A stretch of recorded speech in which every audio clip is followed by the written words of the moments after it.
So hey guys, welcome back to my new video on EVS strategy.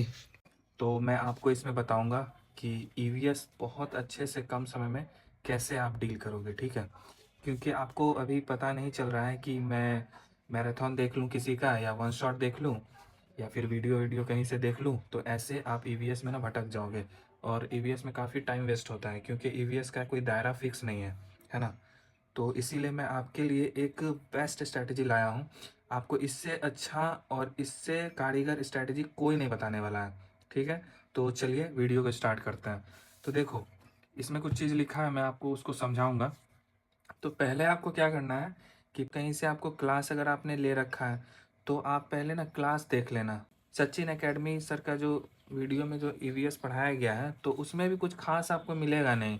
तो अगर आपके पास time नहीं है, आप सिर्फ पीडीएफ पढ़ो उसका, क्योंकि छोटी छोटी चीज़ें लिखी है, ज़्यादा कोई साइंस टेक्नोलॉजी लिखा नहीं है जो आपको समझ नहीं आएगा।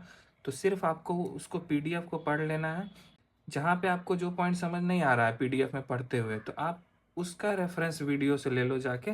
और अगर आपने क्लास नहीं लिया है तो कोई बात नहीं, अब क्लास में कुछ ऐसा नहीं पढ़ाया जा रहा है जो आपको नहीं पता है। ठीक है, तो आपने अगर क्लास नहीं लिया है तो आप क्या करो, वन शॉट्स वगैरह देख लो। ठीक है, छोटे में, जैसे ज़्यादा भी नहीं, कि आपको पता चल जाए कि ईवीएस में क्या क्या टॉपिक्स टच हो रहा है नहीं हो रहा है। और उसके बाद आप दोनों इक्वल लेवल पे आ जाओगे। ठीक है, ये मत सोचना कि आपने क्लास नहीं लिया है तो आप कुछ तो अंदर होगा क्लास में, ऐसा कुछ नहीं है। तो आप फिर इक्वल लेवल पे आ जाओगे, और फिर उसके बाद उठाना है प्रीवियस ईयर क्वेश्चन।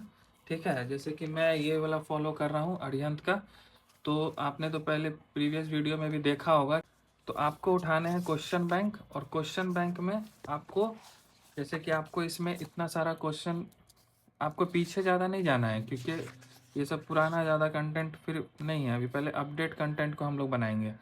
तो आपको 2023 से लेकर 24 तक में ही प्रैक्टिस करने हैं, क्योंकि टाइम ज़्यादा है नहीं और सारा सब्जेक्ट कंप्लीट करना है। अब आप क्या करोगे कि आप उठाओगे और इसमें प्रीवियस ईयर में आप आओगे। ठीक है, और इसमें आपको क्या करना है कि एक अपने पास, देखो, और मैं एक और चीज़ बता देता हूँ कि आपका क्या क्या स्ट्रैटेजी रहेगा। जैसे मेरा स्ट्रैटेजी क्या है कि मैं जैसे अभी मैं क्या क्या पढ़ूंगा और कहाँ से पढ़ूंगा, ये मैं आपको बता रहा हूँ इसमें। तो मुझे जैसे कि ईवीएस पेडागोजी जो है, उसको मुझे क्लास नोट से रिवाइज करना है, क्योंकि एक बार रिवीजन, दो बार रिवीजन कर लेंगे तो ठीक रहेगा। ठीक है, उसके बाद मुझे किसी के वीडियो देख के, रोज़ मैं वीडियो देखने जा रहा हूँ तो उससे कुछ नहीं होने वाला है। आप बस एमसीक्यू करोगे और अपना टाइम वेस्ट कर रहे हो, क्योंकि ज़रूरी नहीं कि वो एमसीक्यू आपको एग्ज़ाम में आ जाएगा। ठीक है, तो आपका जो अप्रोच है ना क्वेश्चन सॉल्व करने का, वो डेवलप नहीं हो पाएगा ना, तो फिर आपको मुश्किल हो जाएगा। तो आप अपना अप्रोच डेवलप करो पहले तो उसके लिए क्या करना होगा, तो आपको सिर्फ क्वेश्चंस प्रैक्टिस करने होंगे खुद से। अपना खुद कॉमन सेंस लगा के क्वेश्चंस को एलिमिनेट करना सीखना होगा, तब जाके आप सीख पाओगे। ओके, तो आप देखो, आपको जैसे कि मैंने ये लिखा है, analysis of PYQ paper and उसके बाद यूट्यूब एमसीक्यू। यूट्यूब एमसीक्यू भी करेंगे, लेकिन कब, जब ये सारी चीज़ें हो जाएंगी। ठीक है, तब जाके मैं बाद में यूट्यूब एमसीक्यू करूँगा एक्स्ट्रा नॉलेज के लिए, अभी नहीं करूँगा। ठीक है, जो अभी बेसिक एलिमेंट्स है उसको कंप्लीट करते हैं। तो देखो, आपको क्या करना है कि आप एक साइड में पेज रखोगे, और ईवीएस में ना कोई दायरा फिक्स नहीं है, लेकिन हाँ, आप उसके पैटर्न को समझ सकते हो।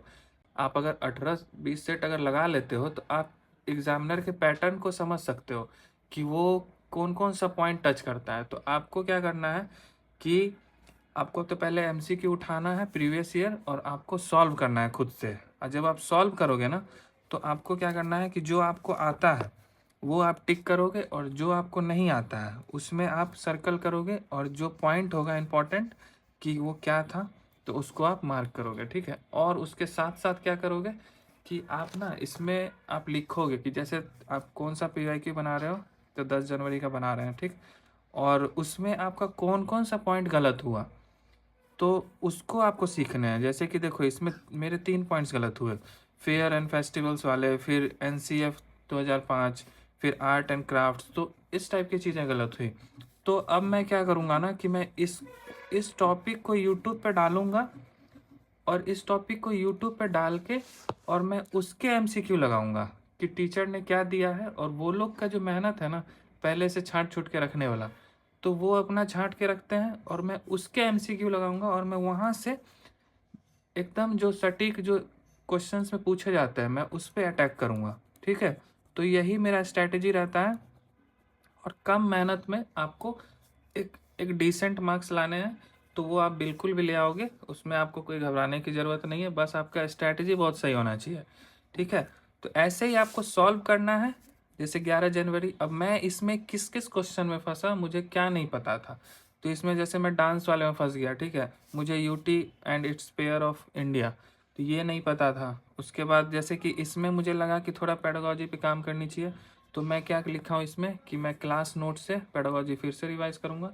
ठीक है, अब कुछ ना कुछ तो इम्प्रूवमेंट हो ही जाएगा। ठीक है, और उसके बाद जैसे मैंने इसमें लिखा फॉर्ट, फिर kharif and rabi crop time distance का एक क्वेश्चन बहुत रिपीट होता है, उसमें टाइम कैसे नहीं कैलकुलेट करते हैं, तो मेरा बार बार थोड़ा वो गलत हो जाता है, तो मुझे उस पर ध्यान देना है, तो मैंने इसको लिख लिया। ऐसे ही आपको ना अपने वीक एरियाज़ को पकड़ने हैं और उस पर काम करने हैं, चाहे वो यूट्यूब से करो, चाहे वो आप अपने क्लास नोट से करो या कहीं से करो। ठीक है, ये नहीं कि अब हम लोग एनसीईआरटी पढ़ रहे हैं, कुछ भी पढ़ रहे हैं, तो उन सब से कुछ नहीं होने वाला है, आप भटकते रह जाओगे, एक ही सब्जेक्ट में ट्रैप में फंसे रह जाओगे। ओके, तो आई होप आपको मेरी स्ट्रैटेजी अच्छे से समझ में आई होगी। आपको भी ऐसे ही करना है और आप कोशिश करो जितना से जितना पीवाईक्यू बनाओ और अपने वीक एरियाज़ को फाइंड करो और उसके बाद उसको यूट्यूब से खोजो और उसके एमसीक्यू लगाओ। ओके, एंड आई होप ये आपके लिए बहुत कारगर होगी लास्ट मोमेंट में। ठीक है, और आप अपना जल्दी जल्दी सब्जेक्ट्स कंप्लीट करो यार, और सीटेट को इस बार अच्छे से क्वालिफाई कर लो। ठीक है, ज़्यादा मार्क्स के चक्कर में नहीं रहो, बस अच्छे से क्वालिफाई कर लो, 90+ ले आओ, आपका काम हो जाएगा। आपको कोई 90 से ऊपर नंबर ला के आपको सेल नहीं लगाना है। ठीक है, तो आप इतना कर लो। ओके, तो thank you for watching Exam Pathways, bye.